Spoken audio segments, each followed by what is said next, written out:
عمري في حياتي ما شربت حشيش. يا فندم باخد يا فندم ترامادول يا فندم، معايا شهاده يا فندم عشان عندي ضغط سليم يا فندم، ومعايا شهاده كده يا فندم. خدت 11 يا فندم؟ 10 تقريبا.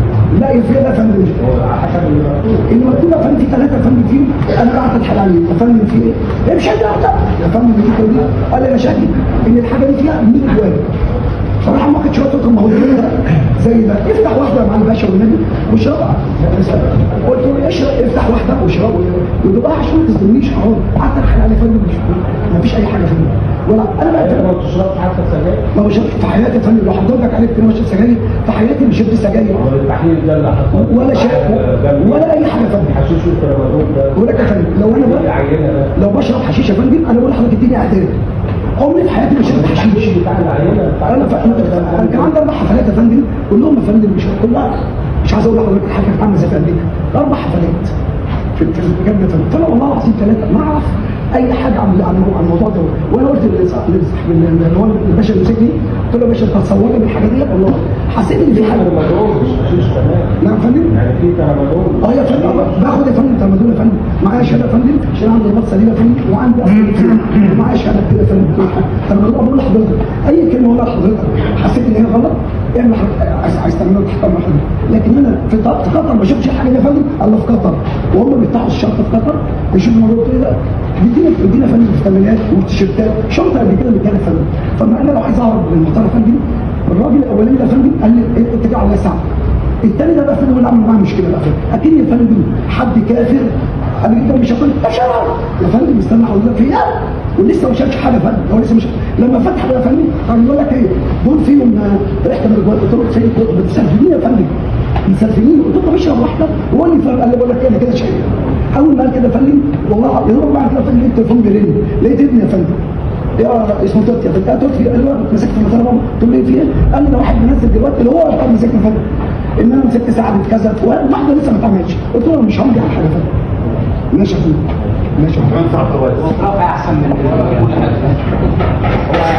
فندم جاهزين للمرافعه ولكن انا يا فندم. واربعه يبقى هنا في مخالفه صارخه لنص الماده 24 من قانون الاجراءات، ويجب ان تثبت جميع الاجراءات التي يقوم بها مأمور الضبط القضائي بمحاضر موقع عليها منه يبين بها ضبط اتخاذ الاجراءات. محضر الضبط ده في عوارض يا اما اقواله فيها عوارض، لانه هنا حجب الروايه الحقيقيه المفترض ان يثبتها ويؤتي بها للمحضر. هذا هو التشدد. طب اتصال علمه بقى كأهل الخبره حتى يتحقق ويتيقن من ان ما يحوزه ويحرزه المتهم هو مخدر. إذا كانت النيابة الموقرة لم تتحقق إلا بعد أن قامت بإرسال تلك الوسائل الإلكترونية للطبيب الشرعي، يعني قبض ضبط وقبض وفتش على مظن الأحكام الجنائية تكون على التشكيل عن أساس مدة فيه. يبقى هو أحكامه إزاي؟ عرف منين؟ شربها؟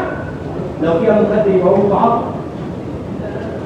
هي المتهمين بيتقبض عليهم دلوقتي والسجائر الإلكترونية مغلق غير مدون عليها. طيب نعود للعلم، بس الأول نشوف هل يستطيع أحد أن يحدد أن داخلها زيت؟ طيب نعود بقى للعلم. المتهم أمي لا يجيد قراءة والكتاب عرب، يعني حتى مش عارف ولا انجليزي. يبقى هنا انعدام العلم، لان هو راجل امي هيعرف منين؟ إيه؟ ده حتى هي مش مدون عليها ان فيها مخدر ولا فيها. يبقى هنا ان النهارده قبض عليه على ظن ام شك. حصل على الدبلوم صلاح. لا يريد القراءه والكتاب. هو الدبلوم صلاح. لا يريد. اقول لحضرتك على حاجه يا فندم، افهم من المسلمين دلوقتي معاهم شهادات وهم اسهل من اللي حضرتك يعني نبقى صراحه ولا نكذب على هذا القرار. ما في 100 واحد يقول على نفسه دكتور.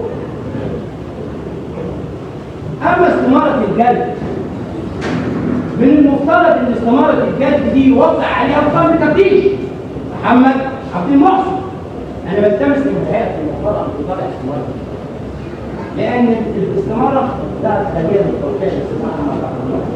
يبقى انا ازاي اتحقق ان القلب المفتيش ما نرجعش على ده عوارض فك.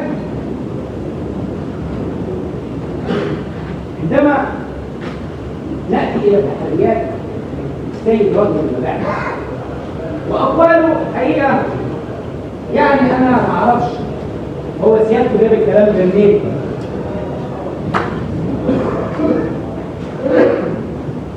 قال والله انا تحرياتي اثبتت ان المتهم على علم بان ما يحوزه، ولم تتوصل تحرياتي عن الشخص الذي اعطاه الفتش.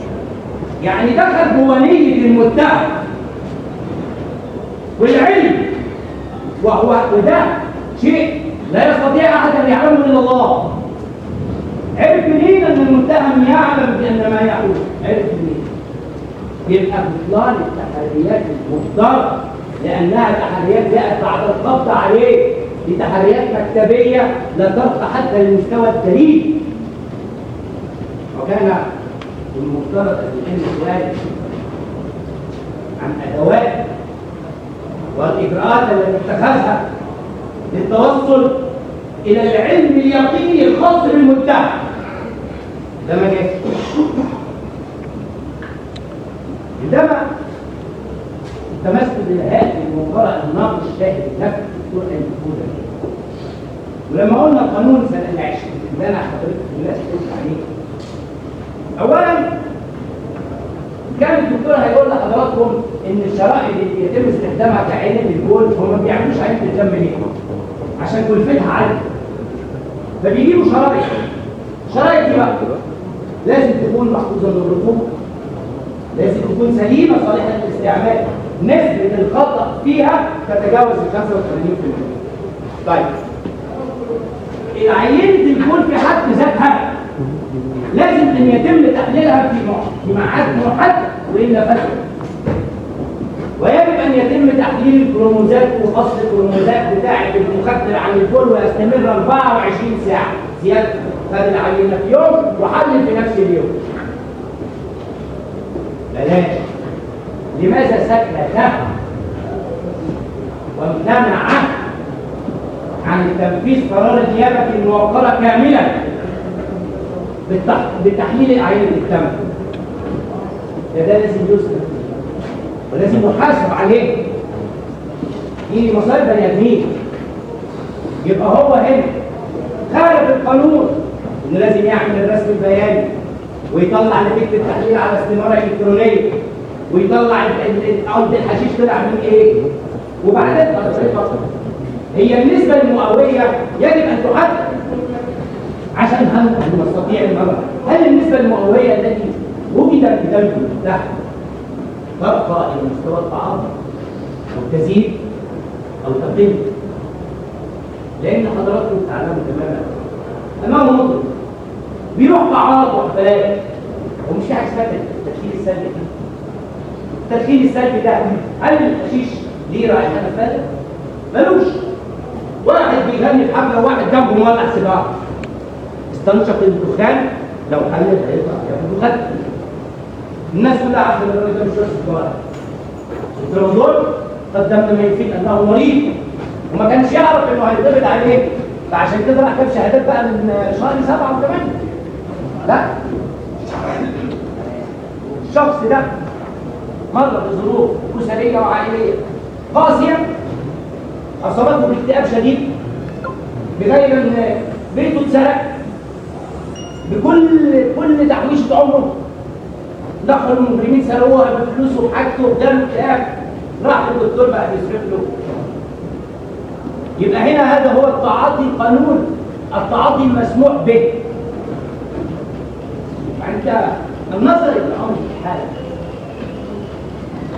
القانون او قانون المخدرات يقول كل من تاجر او اتجر.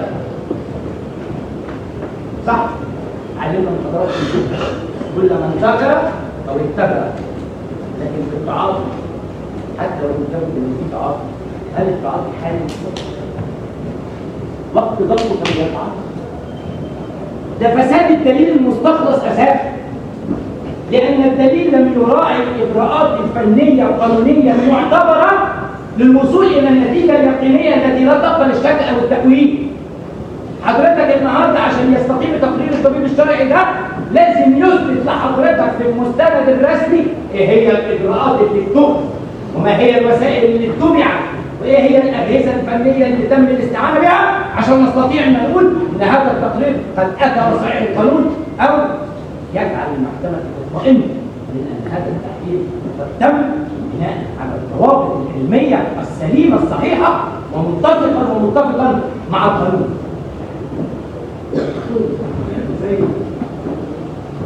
استاذ الزميل فاضل مأمور الضبط القضائي مأمور الكفر عندما كذب وقرر بأنه قام بتفتيش المتهم، رواية المتهم هي الأصل. اعتصامه من بدء التحقيقات من أن هذه السجائر الإلكترونية مهداة إليه، في حين بقى يجي الأستاذ المأمور الجمرك كدوه أثبت في محضر الضبط إجراءات مغايرة للآلة وأقواله. يبقى مقام وزن أقواله هنا إيه؟ هل تطرح أم تهدر؟ مين اللي قصدك؟ اللي ده كان يقول وتبين أنه يدعى سعد، ده حتى يعني عيب عليه. ده كان المفروض في محضر الضبط يقول إيه؟ المطرب الشعبي فلان الفلاني. لكن لقينا واحد داخل علينا وتبين أنه يدعى سعد، تبينه؟ يعني أنت مش عارفه؟ حاجة غريبة جدا والله. طيب ويمكرون فيجي هو يؤيد أقواله مين بقى يا فندم؟ زميله اللي قال عثرنا بحقيبة الصفر وحقيبة يده على مجموعة من السجائر الإلكترونية حوالي 19 جهازا سيجارة إلكترونية، من بينهم 9 سجائر مختلفة الألوان والأحجام والأشكال بكل منها زيت وملش حركة. ده حجب الحقيقة والواقعة الفعلية للقبض عليه. يبقى هنا في تضارب بين المصالح.